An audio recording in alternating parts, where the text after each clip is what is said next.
Assalamualaikum warahmatullahi wabarakatuh. A'udzu billahi minasyaitonir rajim. Bismillahirrahmanirrahim.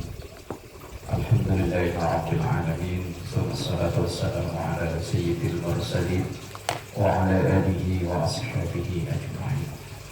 Subhanaka la ilma lana illa ma 'allamtana innaka antal alimul hakim.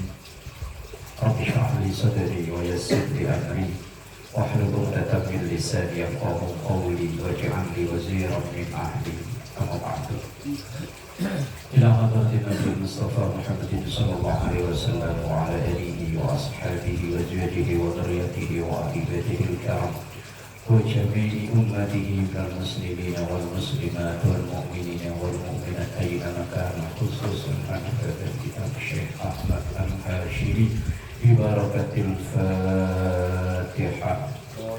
A'udzu billahi minasyaitonir rajim. Bismillahirrahmanirrahim. Alhamdulillahi rabbil alamin arrahmanir rahim maliki yaumiddin. Iyyaka na'budu wa iyyaka nasta'in. Ihdinas siratal mustaqim. Siratal ladzina an'amta 'alaihim ghairil maghdubi 'alaihim waladdallin.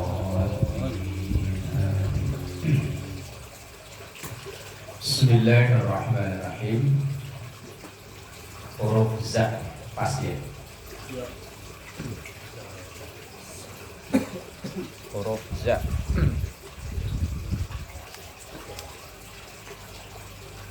Bismillahirrahmanirrahim.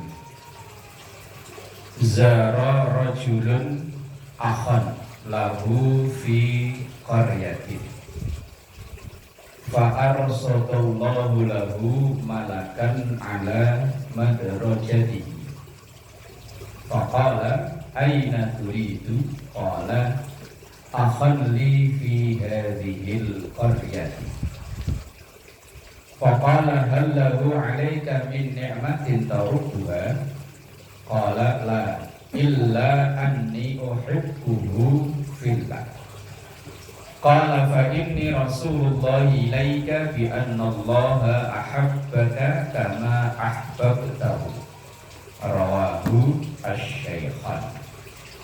Zara berziarah. Ziarah itu artinya berkunjung.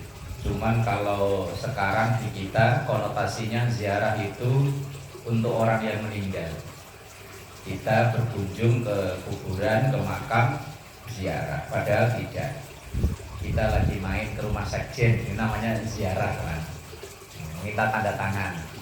Iya sekarang kan tanda tangan laku. Stempel, iyalah. Zara itu berkunjung. Zara telah berkunjung rajulun seseorang akhon ke saudaranya. Lahu yang ia miliki fi qaryatin di wilayah lain, qaryah, desa atau negara. Ada seseorang yang berkunjung ke saudaranya di wilayah lain. Ya, misalnya ia tinggalnya di sini, berkunjung ke saudaranya di Pulau Jahe gitu Pak Dio. Apa di Kampung Melayu Pak Idris? Om Idris, Om RT lupa saya. Berkunjung. Kejauhan. Kejauhan, Melayu. Kejauhan. Cikarang. Kemana? Cikarang. Fa'arsadallahu lahu, maka Allah mengutus lahu ke orang tersebut malakan malaikat. Ala madrajatihi, untuk apa itu? Nyegat di tengah jalan kok. Nyegat, menghadang atau menemui orang tersebut tapi di tengah perjalanan. Allah mengutus malaikat untuk mendatangi atau menemui orang tersebut saat orang tersebut masih di perjalanan. Ditanya, faqala, maka utusan malaikat itu bertanya, aina turidu, mau kemana? Aina kemana turidu yang kamu inginkan? Kamu mau kemana? Kalau bahasa orang kampung Melayu, lu mau kemana? Gini, Ben. Lu mau kemana? Kala maka orang tersebut menjawab, akhon li fi hadhil qaryah. Akhon saya mau berkunjung ke saudara, li saudaraku untuk fi hadhil qaryah di desa ini atau di kampung ini. Ini hadis nanti bisa jadi patokan orang mudik ya pakai hadis ini. Faqala maka malaikat atau utusan Allah tadi bertanya, hal lahu alaika min ni'matin tarubuha. Hal apakah lahu saudaramu itu alaika untuk min nikmatin tarubuha. Ada kenikmatan yang ingin engkau dapat. Misalnya kalau bahasa gampangnya ini mau kemana lu? Mau ke rumah saudara. Kalau bahasa Betawi gitu Pak Ji, Petrus ya. Mau ke rumah saudara. Lah ngapain sono? Mau bagi waris? Apa mau dapat bagian proyek? Apa gitulah. Kala maka orang itu menjawab lah. Kagak. Enggak. Illa anni uhibbuhu fillah. Enggak. Saya hanya cinta kepada dia ya karena Allah. Ya wis karena lillahi ta'ala saya mau berkunjung ke rumah dia, niat silaturahim, niat mempererat persaudaraan. Terus gak ada keinginan apa-apa, hanya pengen silaturahim aja. Kala maka utusan tersebut menjawab, fa inni maka sesungguhnya aku, malaikat tadi itu Rasulullah utusan Allah. Cuman Rasulullah itu konotasinya ya untuk para nabi ya. Tapi dalam hal ini Rasulullah itu yang dimaksud adalah malaikat. Fa inni maka sesungguhnya aku Rasulullah itu utusan Allah ilaika untukmu, untuk menyampaikan bi annallaha bahwa sesungguhnya Allah taala ahabbaka, mencintaimu, kama ahbabtahu seperti engkau mencintai saudaramu. Seperti engkau mencintainya, nya itu berarti kan saudara.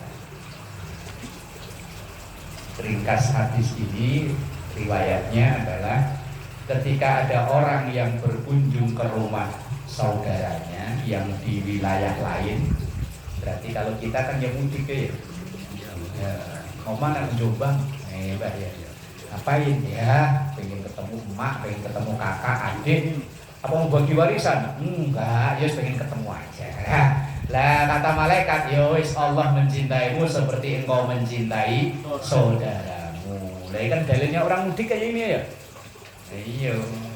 Lah kalau ditanya mudik itu bid'ah, enggak ada dalilnya loh. Ini dalilnya orang mudik. Lah ini kan orang mudik kan namanya. Wong dia berkunjung ke rumah saudaranya yang di lain daerah. Lah iya berkunjung kan enggak ada ya kecuali dia pulang kampung karena mau jual warisan yang di Subang ya lain ya man ya. Jual sawah, warisan yang di Subang. Wah itu lain urusannya. Enggak nutup. Lah buat modal jadi sekjen lah buat kantor.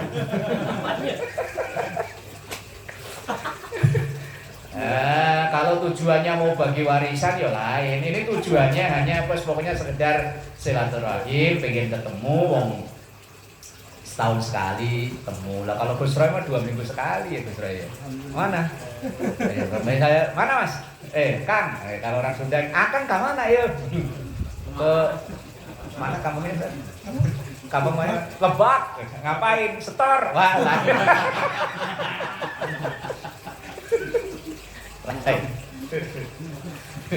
Nah ini kan orang berkunjung ke rumah saudaranya yang jauh karena memang untuk mempererat persaudaraan. Saat itulah rahmat Allah, kecintaan Allah turun kepada orang tersebut. Nah, orang mudik kan rata-rata yaitu ya kecuali kalau mudiknya tadi ada urusan yang lain ya selain urusan. Rawahu Syaikhan, hadis ini diriwayatkan oleh Imam Bukhari Muslim. Syaikhan itu artinya 2 orang syekh. Syekh itu artinya orang yang sudah sangat menguasai salah satu ilmu. Artinya syekh itu artinya orang tua aslinya. Apa gitu? Tadi saudara seiman bukan? Ya di sini saudara kandung. Di sini tidak dibatasi saudara apa, yang penting pokoknya saudara. Ya bisa jadi saudara seiman, bisa jadi saudara sekandung, bisa jadi saudara yang bukan seiman, bukan sekandung. Di situ tidak dibatasi. Kecuali zara rajulun akhon musliman, nah gitu ya, dibatasi. Yang muslim ini enggak. Berarti ya semua yang saudara. Saudara itu alasannya asal ada alasan karena seiman, karena sepekerjaan ya jadi saudara, karena tetangga ya jadi saudara. Intinya kan ini membangun silaturahim. Intinya kan Bismillahirrahmanirrahim. Zuril kubur tadhkur bihal akhirata. Zur, ziarahlah. Tapi kalau mau dibaca wasol maka diharokatkan dengan kasroh. Artinya awalnya kan zur, itu fi'il amar, fi'il perintah, ziarahlah. Tapi kalau dibaca sambung, wa idza khurika bil kasri. Kalau mau mengharokatkan maka harokatkan dengan kasroh. Zuril kuburo, maka zuril berziarah al kuburo, ke kuburan. Tadhkur, maka akan mengingatkan engkau biha dengan ziarah kubur itu al-akhirata, akhirat. Cuman kalau kuburan di Jakarta itu malah nggak ada serem-seremnya sih. Kesono malah mampir beli mie ayam. Apalagi kayak di Budi Dharma itu kadang kalau siang-siang lewat jalur luar macet ya saya lewatnya sih. Kalau lapar ya mampir belinya mie ayam, beli bakso. Nggak ada serem-seremnya belas. Berarti kayaknya masuk kuburan itu nggak inget mati malah inget lapar. Apalagi kalau Budi Dharma sebelahnya buat nanam yang hidup. Nah, Roma. Loh, kok pengalaman dari sini? Lewat kok. Lah ya kalau Budi Dharma kan buat kubur yang mati. Kalau sebelahnya kan buat kubur yang hidup. Kalau nggak hidup nggak bisa dikubur man. Nggak ngerti, nggak ngerti, orang polos ya orang lugu. Dia mah orang lugu, orang polos.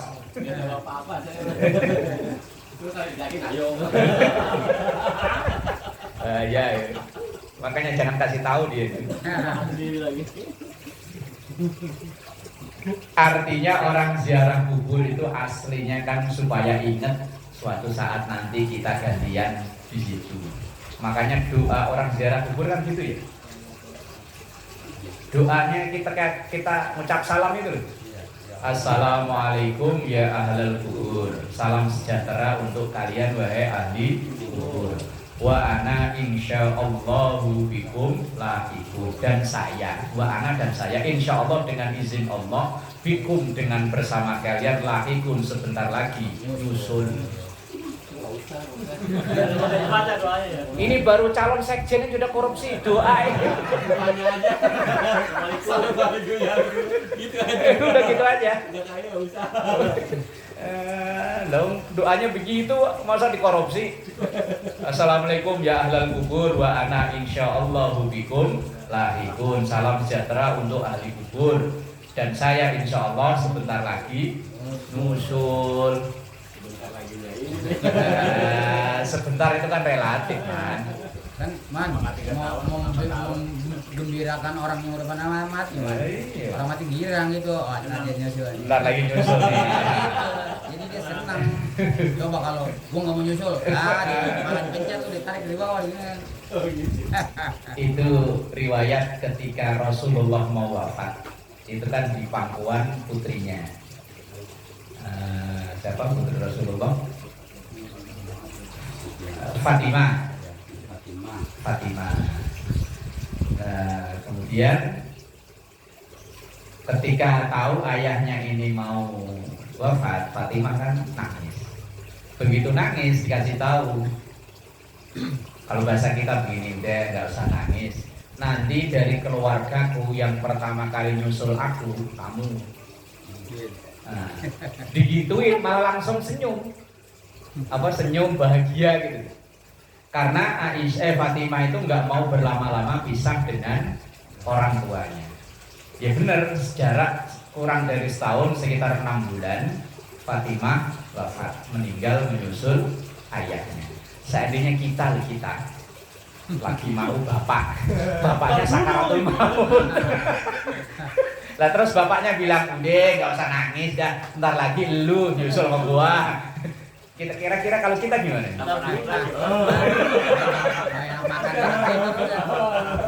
Jangan.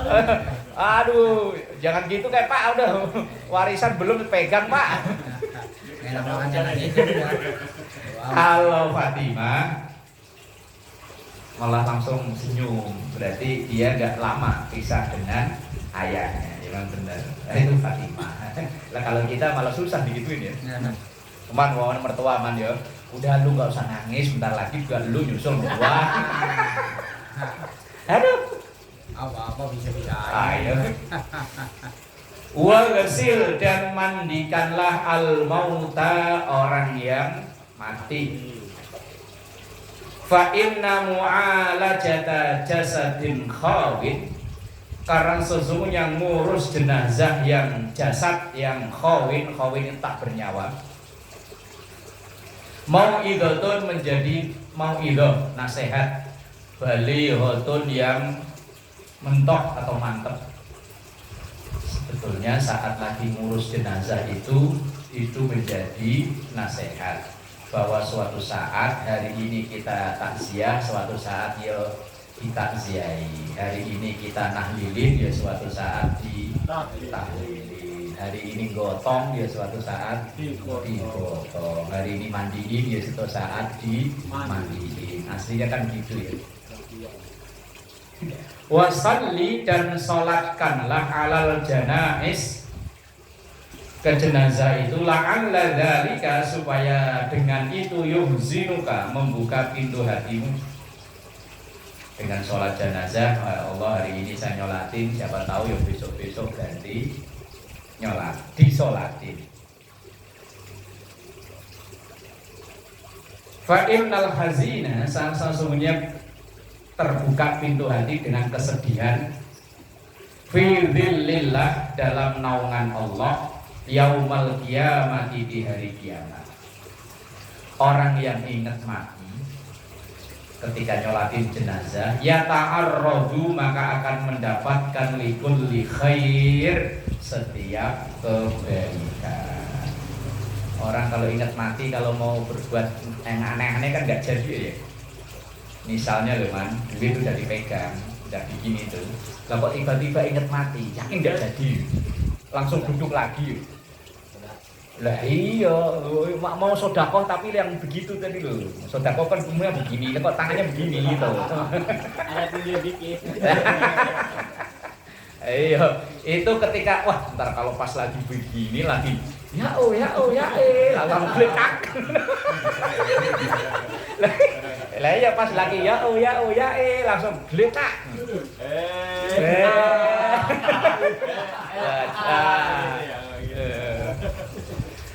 Makanya saya pernah dengar ceramahnya Gus Mus kalau nggak salah. Kenapa orang itu yang diperingati kematiannya, bukan kelahirannya? Kalau Rasulullah kelahirannya, tapi biar orang sehebat kayak apapun, yang diperingati itu bukan hari lahirnya, tapi hari kematiannya. Karena kalau udah kematiannya udah ketahuan oleh orang baik, kan tetap selamanya dianggap baik. Tapi walaupun dia orang hebat, tapi begitu akhir hayatnya pas lagi langsung keletak. Walaupun dia tiap hari ngimamin ya. Ayo pas lagi mati. Aduh, langsung ternyata gak jadi dikaulin. Ternyata Sampai meninggalnya lagi goyang. siapa? Ya itu. Biasa bohong. Nah, ini hadis diriwayatkan Imam Hakim, yang pada intinya kita disuruh mengingat kematian biar gak neko-neko. Bismillahirrahmanirrahim. 255 Zurhibban tazdad hubban. Hadisnya pendek. Rawahu atau Broni. Zur, ziarahlah atau datanglah, berkunjunglah, mainlah. Hibban, hibban itu jarang-jarang. kalau apa namanya tafsir hadisnya waktan ba'da waktin, berkunjunglah ke rumah orang itu hibban. Hibban itu artinya jarang-jarang, jangan keseringan. Kalau keseringan yang dikunjungi bosen, ini lagi, dia lagi. Ya kalau dikunjungi ya seminggu sekali, sebulan sekali, itu yang dikunjungi senang. Hibban artinya jarang-jarang ya apa? Zur, ziarahlah, hibban jarang-jarang. Bukan sering-sering. Bukan beritanya sering-sering kan? Bangan. Kalau keseringan yang diziarahi bosan. Keseringan itu maksudnya bukan tiap, hibban itu artinya jarang-jarang, itu atur waktunya. Orang kalau berkunjung, kita loh berkunjung walaupun orang itu apa namanya? CS zaman sekarang apa namanya? Besti. Tapi kalau kita pagi ke situ, siang ke situ, sore ke situ, dah lama-lama dia lagi. Orang baru mau rebahan datang lagi. Baru mau tugas wajib, alah dia malah nongol, nggak jadi. Makanya zur hibban. Maka ada pepatah, kalau dekat bau tai, kalau jauh bau wangi. Makanya ya jangan terlalu keseringan. Ya wes berkunjung karena itu perintah, tapi jangan keseringan. Ya wes lah. Coba kalau tiap hari pagi sore siang belum datang, kopi. Ya sekali dua kali dibikinin lah. Teman lama kan, ya dia lagi. Kok udah habis belum beli? Bulannya habis. Lah tapi kalau dia datangnya itu seminggu sekali datang mampir ngopi. Loh yang didatengin seneng. Lah kalau keseringan ya enak. Tazdad maka akan bertambah hubban, kecintaannya. Kalau keseringan itu malah enak jadi. Kalau jarang-jarang kan enak kan. Apa aja kalau keseringan jadinya enak. Biar katanya enak tapi kalau keseringan jadinya enak. Makanan paling enak apa Pak Ji? Paling enak loh menurut Pak Ji, paling enak makanan apa? Makanan ya. Paling enak apa menurut Pak Ji? Yang makanan dibikin dari durian itu enak. Nah, iya durian itu enak kalau karena seminggu sekali, sebulan sekali. Coba pagi durian, siang durian, sore durian. Blenger dah. Berseset ya iya. Enak itu karena jarang-jarang. Saya dulu itu ngebayangin waktu di kampung makan telur utuh enak kali ya. Karena dulu di kampung itu kalau ada selamatan kan telurnya dibelah jadi 4 kan. Lah ya telur belah jadi 4. Kita kebagiannya kan 1/4. Paling-paling begitu udah gede, udah aliyah, udah SMA lah ikut selamatan telurnya dibelah. Wah, itu pun begitu nyampe rumah masih dibelah sama emak. Buat paruan sama adik kan. Ngebayangin nanti kalau saya udah punya duit sendiri, wah mau beli telur saya makan enak. Iya, begitu udah kebeli sendiri. Bisulan. Ayam itu enak kalau jarang-jarang, sekarang nggak enak ayam. Nah, iya, makanya lah berkunjung ya begitu. Kalau keseringan ya dia lagi. Yes, makanya kata Rasulullah zur hibban tazdad hubban. Kalau berziarah itu ya jangan keseringan, biar tambah seneng. Itu kadang ya itulah. Udah dari parep ya. Enak tuh. Wah. Jangan kemana nih, datang udah lama nih. Misalnya kita punya keluarga jauh. Kalau nelpon itu 2 hari sekali, 3 hari sekali, enak ya. Coba tiap saat nelpon mulu. Baru mau mancing, udah nelpon lagi. Ada diangkat udah biar. Maka perintah Rasulullah zur hibban tazdad hubban. Apa aja itu kalau jarang-jarang itu enak, tapi kalau keseringan jadi enggak enak. Udah apa aja dah. Main catur itu enak lagi ya. Enak, tapi coba full gitu. Mumpung libur full dari pagi ketemu pagi lah, mumet. Bismillahirrahmanirrahim. Zawwiju abna'akum wa banatikum halluhunna adh-dhahaba wal fiddata wa ajidu lahunnal kiswata wa ahsinu ilayhinna bin nihlati liyurghaba fihinna. Zawwiju, nikahkanlah abna'akum, anak-anak laki kalian. Artinya yang bertanggung jawab menikahkan itu ya bapaknya. Wa banatikum, dan anak-anak perempuan kalian. Kalau memang sudah saatnya ya orang tua tinggal menikahkan. Kalau itu anak perempuan, kalau anak laki-laki yang merestui pernikahannya. Haluhunna, berilah perhiasan hunna itu ke anak perempuan. Al-dhahaba, emas, wal fiddata, dan perak. Anak perempuan dibeliin perhiasan sama bapaknya. Karena kalau laki-laki haram hukumnya memakai emas, baik itu cincin, kalung, atau yang lainnya. Saya pernah nyari-nyari kenapa Islam itu mengharamkan laki-laki memakai emas. Nah, saya ketemu tulisan di Facebook bahwa dalam tubuh kita itu kan ada darah yang mengalir. Sementara emas kalau dipakai dalam waktu yang lama itu bisa mempengaruhi darah tersebut. Nah, kalau perempuan kan ada siklus menstruasi, pergantian darah. Maka darah yang kotor kebuang otomatis lewat mens. Nah, kalau laki-laki kan tidak. Nah, emas yang dipakai dalam waktu yang cukup lama itu bisa merusak sel darah pada laki-laki. Nah, itu sebabnya ditinjau dari sisi medis, laki-laki itu haram memakai emas. Nah, kalau orang lamaran gitu enggak diganti. kalau saya dulu nggak saya pakai, ya itu dikasih ke saya, cuman nggak saya pakai, saya pegang. Habis itu ya saya taruh, karena kita laki-laki nggak boleh memakai emas. Ada yang diganti, dibikin sama, duplikat persis seperti emas. Tapi nanti yang dipakaikan ke laki-laki itu bukan emas.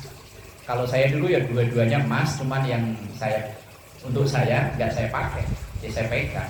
Dipegang sama dipakai kan beda kan? Kalau dipakai berarti kan di sini. Karena haram hukumnya, sepakat ulama mengatakan bahwa haram hukumnya laki-laki memakai emas. Ini kadang ada ya yang misalnya saking sayangnya sama cucunya laki padahal dibeliin emas. Loh ya walaupun itu lagu cak ya belum ngerti apa-apa, teman kan kita orang tuanya yang terkena hukumnya. Wa ajidu lahunna,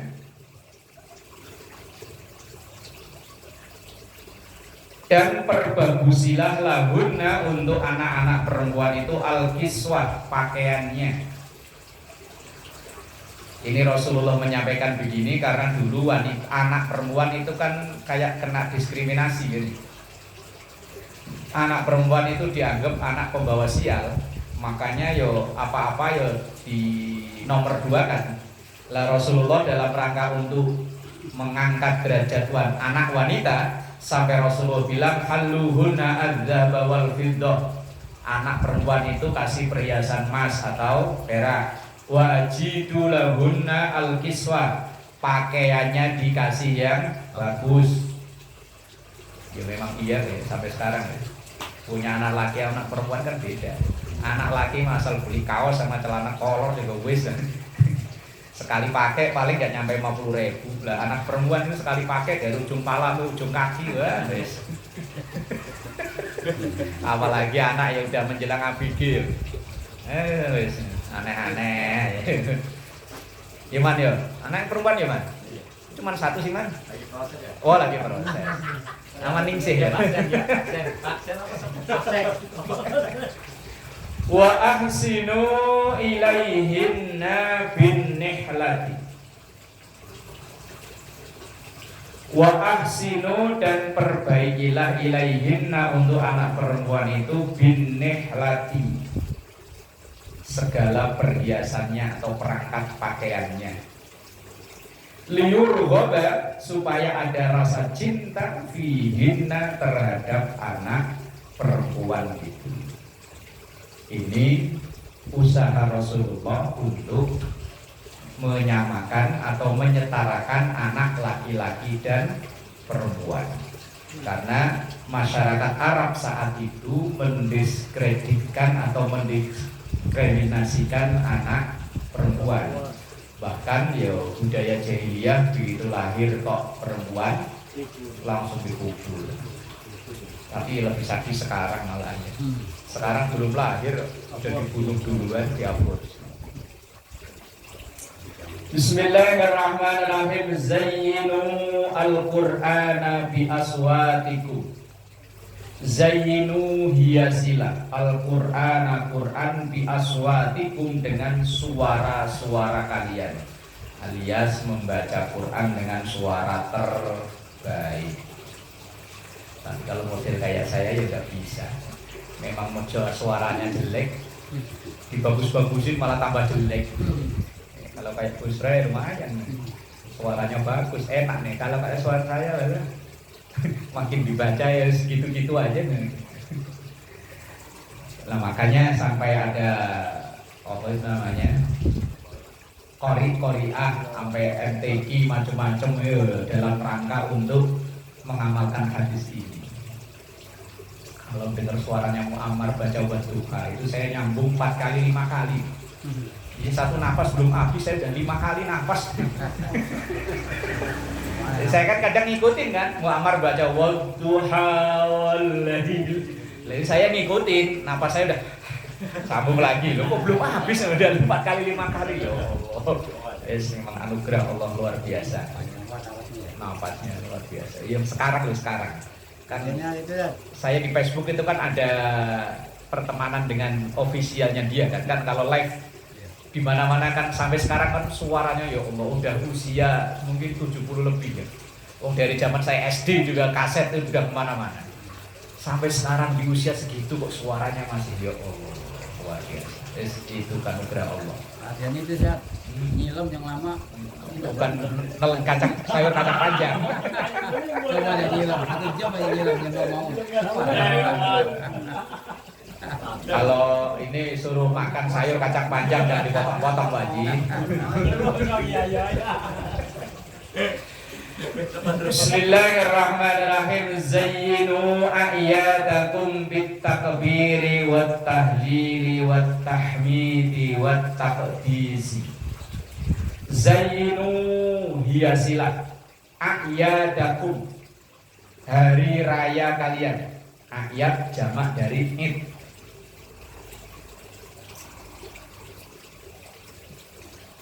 Bitakbiri, dengan banyak membaca takbir.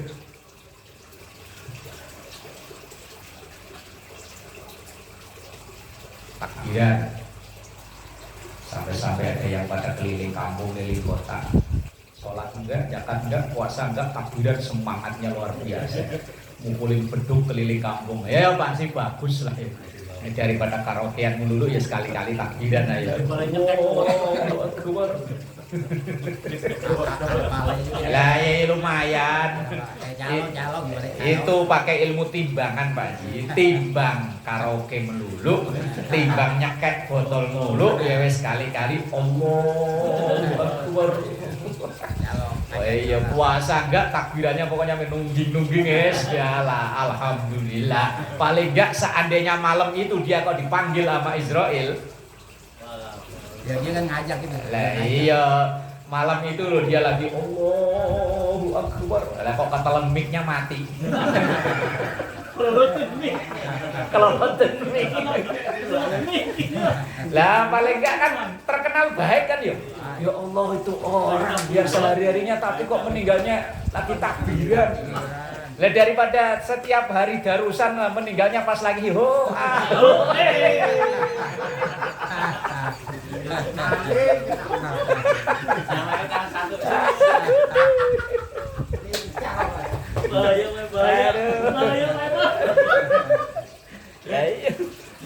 Ya kalau melihat akhirnya loh, sama-sama melihat akhirnya kan lagi takbiran di musola lagi ya. Gara-gara mungkin mic-nya kabelnya konslet mati.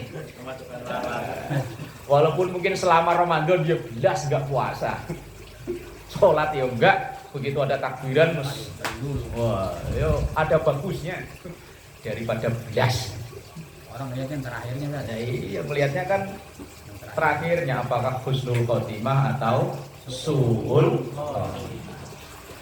Wa tahlil la ilaha illallah. Makanya kalau orang yang mengharamkan tahlil itu berarti mengharamkan la ilaha illallah. Orang yang mengharamkan, orang yang takut dengan kalimat la ilaha illallah cuma setan. Maka kalau ada orang yang mengharamkan tahlil berarti setan. Berdoa. Lah iya kalimat tahlil itu kan la ilaha illallah. Tahlil itu kan itu. Cuman mereka kalau tahlil boleh, yang enggak boleh tahlilan. Jadi tambahin an. Yasin boleh, yasinan enggak boleh. Lama-lama sarung boleh, sarungan boleh. Udah. Wa tahmidi dan tahmid yaitu alhamdulillah. Wa taqdisi dan taqdis. Taqdis itu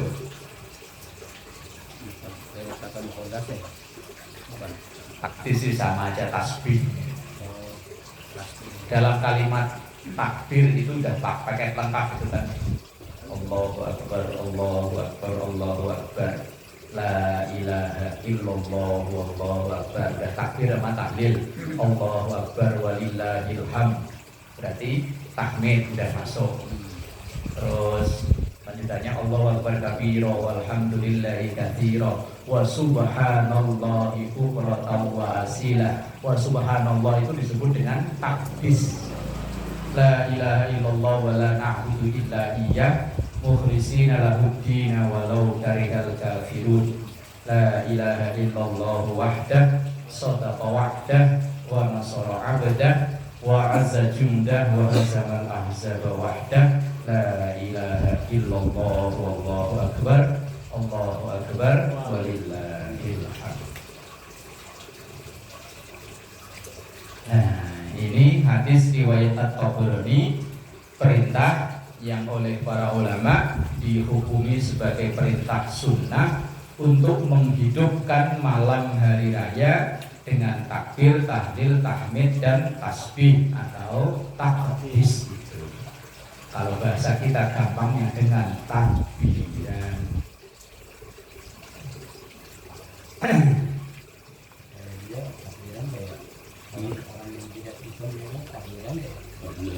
Takbiran, cuman dia takbirannya ya nggak tahu deh ya. Dia takbiran, cuman kan dia pelan-pelan, bisik-bisik Pak.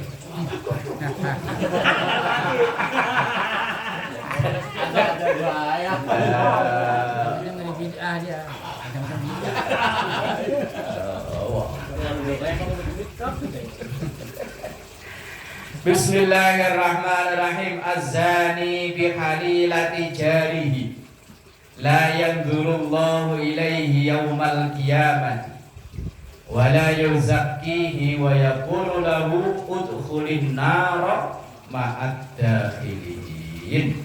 Wah, ancaman ini. Az-zani orang yang berzina, bihalilati jarihi dengan istri tetangganya.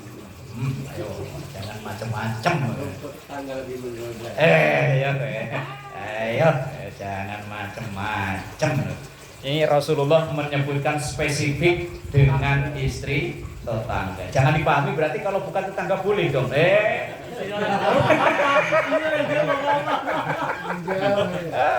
Berarti kalau orang jauh boleh. Oh, itu kesimpulan yang salah. Sama kayak ayat kan wala taqul lahuma uffik wala tanharhuma wa qul lahuma qaulan karima. Jangan sekali-kali mengucapkan kepada orang tua. Oh, berarti yang enggak boleh ngucapin kalau nonjok boleh dong. Iya dia begitu. Itu maksudnya berkata atau menolak perintah aja enggak boleh, apalagi sampai mukul, nendang, nonjok. Nah, ini hadis ini azani orang yang berzina bihalilati jarihi dengan istri tetangganya. Ini antisipasi biar nggak sampai terjadi perselingkuhan. Rasulullah udah 14-15 abad tahun yang lalu udah memperingatkan. Maka la yanzurullahu ilaihi yaumal qiyamah. Sama sekali Allah nggak mau ngelihat orang yang model itu di hari kiamat. Ngelihat mukanya aja udah enak. Wala yuzakki, dan Allah tidak mensucikannya alias tidak mengampuni dosa. Wa yaqulu, dan Allah katakan lahu kepada orang tersebut udkhuli, masuklah an-nar, ke neraka, ma'ad-dakhilin, bareng sama orang-orang yang masuk ke neraka. Berarti enggak dosa Pak Ji ya? Enggak dosa, cuman langsung neraka. Sama kayak ada di potongan ceramah itu loh, yang Ustaz siapa yang orang Buddhis itu. Orang yang menyuap dan disuap itu tidak dosa. Saya udah cek hadisnya, orang suap menyuap itu tidak dosa, tapi langsung neraka. Bukan dosa latif. Tapi orang Bugis sama, logatnya persis kayak Zata, tapi bukan. Itu makanya banyak itu di TikTok, di YouTube banyak itu. Dan sama kayak ini, dosa sih enggak, tapi langsung vonis neraka. Tanpa sidang. Oh, tanpa sidang bos pokoknya. Orang sekarang banyak pada berani saya asal dipikir asal jangan sirik saja. Jadi kalau kan bukan sirik. Ya kan, kalau sirik Allah udah nggak bakal ampunin, tapi kalau cuma korupsi banyak di kota kebentaran tadi macam. Bahaya. Azani bihalilati jarihi la yanzurullahu ilaihi yaumal qiyamah wa la yuzakkihi wa yaqulu lahu udkhulin nar ma'ad dakhilin. Wis bahaya. Ancaman bagi yang lirik. Apa tadi Man bahasanya Man? Rumput tetangga. Rumput tetangga. Itu cuma beda di casing doang. Coba tanya Pak Mansur. Wah, Mansur nggak ada sih ya. Beda casing doang. Kalau singkong mah tetap singkong. Mau digoreng, mau direbus, mau jadi apa tapi tetap singkong. Ya Pak Herman ya, sekretaris. Sembarangan manggil-manggil. Udah ngerti belum ya? Ntar rumput tetangga, rumput beneran lagi. Rumput tetangga. Saya mah polos lagi. Polos ya. Harus jelas ya, harus jelas. Ntar rumput tetangga. Ya pokoknya tahu-tahu nyelinep aja. Bismillahirrahmanirrahim. Az-zahadatu. Orang-orang yang zuhud. Zuhud itu apa? Apa itu zuhud Pak? Apa ya dulu ya lupa. Tidak mikirin dunia. Nah, zuhud itu orang yang dunianya hanya cukup di tangan tapi enggak sampai masuk ke hati. Ya mungkin duitnya banyak, cuma ya enggak dimasukin hati. Az-zahadu, orang yang zuhud fit dunia, di dunia, laisat, bukanlah bitahrimil halali, mengharamkan yang halal. Punya motor, punya mobil, punya rumah, punya perusahaan itu halal, enggak haram. Megah perkasa apa Man? Jaya Perkasa. Jaya Perkasa itu cita-cita yang halal kan? Halal. Tidak haram, boleh. Orang zuhud itu bukanlah orang yang mengharamkan perkara yang halal. Sampai dibela-belain nggak kawin alasannya zuhud, rugi. Sunat itu sakit kok.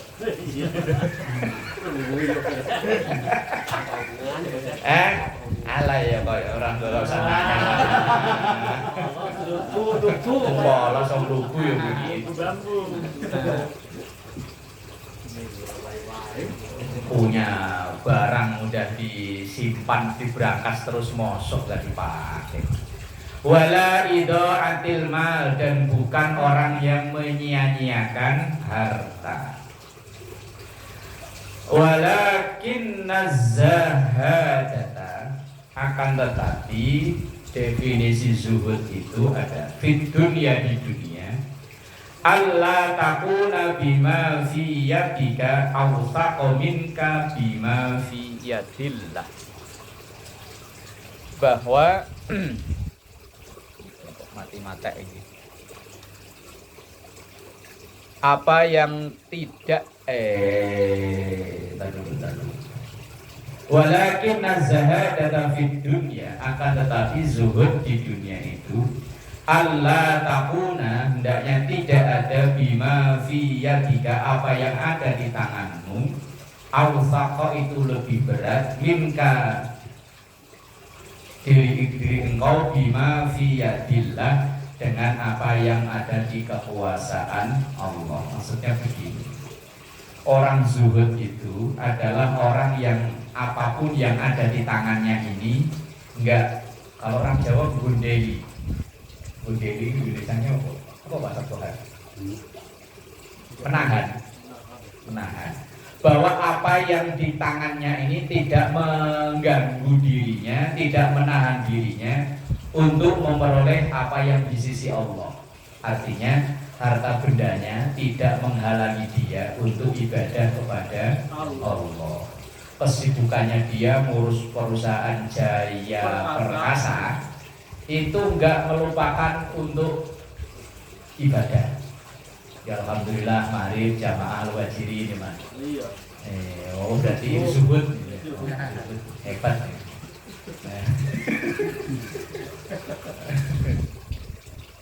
Wa antakuna fi sawabil musibati, dan ia tetap memperoleh pahala al-musibah. Musibah ini tidak konotasi sesuatu yang buruk loh ya. Musibah itu sesuatu yang menimpa. Bisa jadi kebaikan, bisa jadi keburukan. Cuman kalau di kita bahasa Indonesia, kalau musibah itu konotasi sesuatu yang menimpa tapi dari sisi keburukan. Artinya orang zuhud itu segala apapun yang terjadi di dia itu berpotensi untuk bisa mendatangkan pahala. Ia banyak duit, ia syukur, sedekah. Berarti kan ya duitnya jadi pahala. Lagi nggak ada duit, ya sabar. Astagfirullahaladzim, ini udah tanggal berapa sekarang? Tanggal 3, tapi aman sih. Jaya Perkasa kok aman. Idza anta usibta biha, idza ketika anta engkau usibta ditimpa biha dengan musibah, arghaba minka, lebih engkau cintai fiha, dalam musibah itu, lau annaha ubqiyat laka, seandainya engkau tetap berada di musibah itu. Bahasa pendeknya ya, segala apapun yang terjadi di dia, orang zuhud itu semua berpotensi pahala. Kalau dalam hadis Riyadhus Shalihin itu gimana rupanya? Ajaban li amril mukmin, sungguh menakjubkan apa yang dialami orang yang imannya benar, termasuk zuhud itu. In asobathu sarra syakar, kalau ia tertimpa yang menyenangkan, ia bersyukur. In asobathu dharra, kalau lagi susah, sobaro, ia sabar. Lah orang zuhud itu. Atau bahasa gampangnya, zuhud itu segala apa yang ia miliki itu hanya sekedar di tangan tapi nggak sampai masuk ke hati. Maka ketika ia banyak duit ya nggak tinggi hati, ketika lagi nggak ada duit ya nggak kecil hati, apalagi sampai sakit hati. Jalan proyek malah kena dia, kan saya yang ini bukan orang Bubut itu, orang Bubut itu udah begitu. Yang ukur kan saya, itu yang bawa kan saya, malah dia yang dapat. Wah.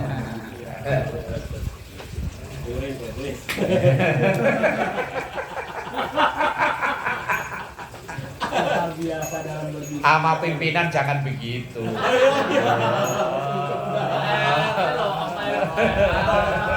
Pendapatan tinggi loh. Pecat baru tahu rasa.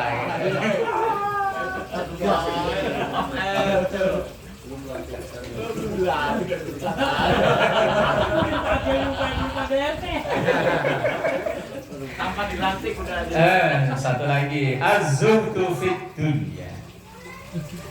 Zuhud dalam urusan dunia yurihu akan mengistirahatkan, mengenakkan al-qalba hati wal badana dan badan. Orang yang lost dalam urusan dunia itu hidupnya happy, bahagia, kayaknya nggak ada masalah, no problem. Makan sate yo ayo, makan tongseng yo aduh ya. Pokoknya hidupnya tuh kayak nggak pernah susah tuh, happy aja, ketawa aja. alias tidak punya pikiran. Orang nggak pernah mikir ya berarti nggak punya pikiran ya.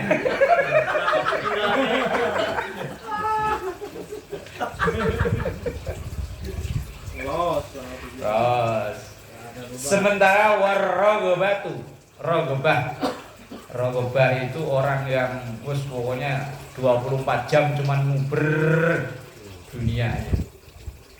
Kayak nggak ada waktu yang lain.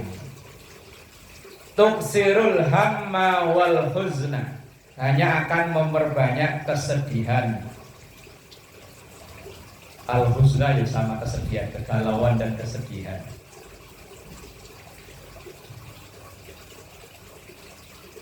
Tapi wal batolah itu pengangguran, orang yang nggak punya kesibukan sama sekali.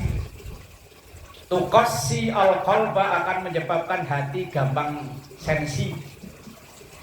Orang nganggur itu sensi. Ada panitia Agustusan datang sensi dia. Udah tahu nganggur tarikan.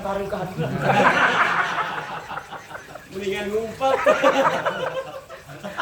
Orang nganggur itu sensi. Yes, makanya nyari kesibukan Pak Ji yo. Mancing, catur, nyari kesibukan kan namanya. Orang nggak punya kesibukan itu bikin sensi. Sama kayak orang tinggal di rumah mertua ini. Mau tidur nggak enak, nggak tidur ngantuk. Mau makan pagi-pagi nggak enak, yang lain belum makan nggak makan, lapar. Pokoknya sensi aja. Sama kayak orang yang tinggal kumpul sama mertua itu kan kayak orang nganggur. Bukan mertua tinggal sama kita, bukan kita yang tinggal di mertua. Loh, iya kan. Saya waktu lahirnya siapan itu kan lama, hampir sebulan lebih. Lah iya, pagi-pagi. Pokoknya habis sholat subuh itu kepikiran ini ngapain ya. Lah iya. Lah ya ngapain? Ya mau pergi kemana? Enggak pergi di rumah nonton TV ya enggak enak. Harus jadi sensi. Maka orang pengangguran. Makanya ketika tadi saya baca hadis ini, oh iya bener, orang nganggur itu sensi.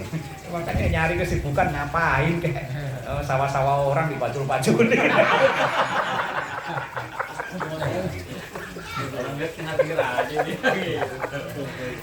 Pokoknya wal batolah itu pengangguran. Tuqassil qalb, menyebabkan hati menjadi sensi. Wallahu a'lam bishawab.